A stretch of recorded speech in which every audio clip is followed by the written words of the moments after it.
অজু ভাঙার কারণ ৭টি। পায়খানা বা পেশাবের রাস্তা দিয়ে কোনো কিছু বের হওয়া, প্রস্রাব পায়খানার রাস্তা দিয়ে কোনো কিছু বের হওয়া, সেটা যেই হোক না কেন, হতে পারে সেটা কৃমি বা অন্য কিছু।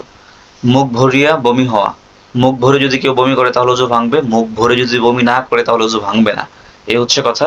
তবে হ্যাঁ, কেউ যদি একই জায়গায় বসে আছে বা একই জায়গায় দাঁড়িয়ে আছে, শুয়ে আছে একই রুমে বা একটা জায়গায় নির্দিষ্ট স্থানে, সেই ক্ষেত্রে সেখানে যদি সে গিয়ে অল্প অল্প করে অনেকক্ষণ যাবত বমি করতে থাকে, তাহলে তখন খেয়াল করতে হবে সে তো একই জায়গায় একই স্থানে রয়েছে, আর এই জায়গাটা অল্প অল্প করে সে যতক্ষণ বমি করেছে, পুরো বমিটাকে যদি আনুমানিক একত্রিত করা হতো তাহলে মুখ ভরে বমি হওয়ার সমপরিমাণ হতো কিনা।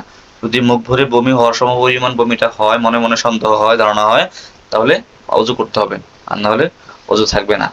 আচ্ছা, তারপরে হচ্ছে শরীরের কোনো জায়গা হইতে রক্ত, পুজ বা পানি বের হয়ে গড়ায় পড়া। শরীরের কোনো জায়গা হতে রক্ত, পুজ বা পানি বাইর হয়ে গড়ায় পড়া।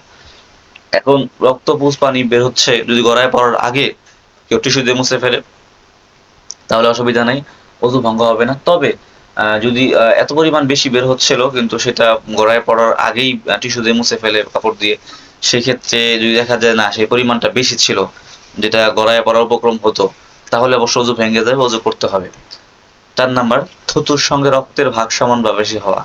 আপনার মুখে কেটে গেছে জিহ্বা অথবা দাঁতে বা কোনো একটা আঘাত পাইছেন, তো থু ফালাইছেন, থুতুর সঙ্গে দেখতে হবে রক্তটা কি বেশি না থুতুটা বেশি। রক্ত বেশি হলে অজু ভেঙে যাবে, আবার রক্ত এবং থুতু যদি সমান সমান হয় তবুও অজু ভেঙে যাবে। তবে থুতু যদি একদম কম হয় তাহলে অজু ভাঙবে না।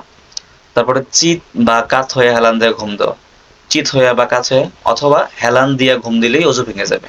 এজন্য খেয়াল রাখতে হবে, যেটা অনেক সময় দেখা গেছে অনেকে বসে হেলান দিয়ে থাকে, অনেকে নামাজ পড়তে চলে যায়, সেটা করা যাবে না, অজু ভেঙে যাবে।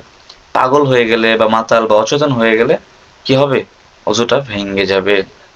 নামাজে উচ্চস্বরে হাসিলে, কেউ যদি নামাজের মধ্যে কোনো কারণে জোর করে হোক বা এমনি এমনি হোক জোর উচ্চস্বরে হেসে দেয়, শব্দ হয়ে যায়, তাহলে নামাজ সঙ্গে সঙ্গে ভেঙে যাবে, অজুও ভেঙে যাবে। হ্যাঁ, এই ৭টি কারণ, এই ৭টি কারণে অজু ভাঙবে।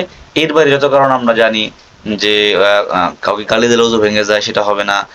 অনেকেই বলে যে টিভি দেখলে অজু ভেঙে যায়, সেটা হবে না। অনেকে বলতেছে যে হাঁটুর উপরে কাপড় উঠে গেলে অজু ভেঙে যায়, হবে না। ওগুলো করলে কবিরা গুনাহ হবে, কবিরা গুনার জন্য ভয়ঙ্কর শাস্তি রয়েছে, করা উচিত না। তবে অজুটা ভাঙবে না। এই ৭টি কারণেই অজু ভঙ্গ হবে ইনশাআল্লাহ। এই বিষয়গুলো আমরা মাথায় রাখবো, ভালো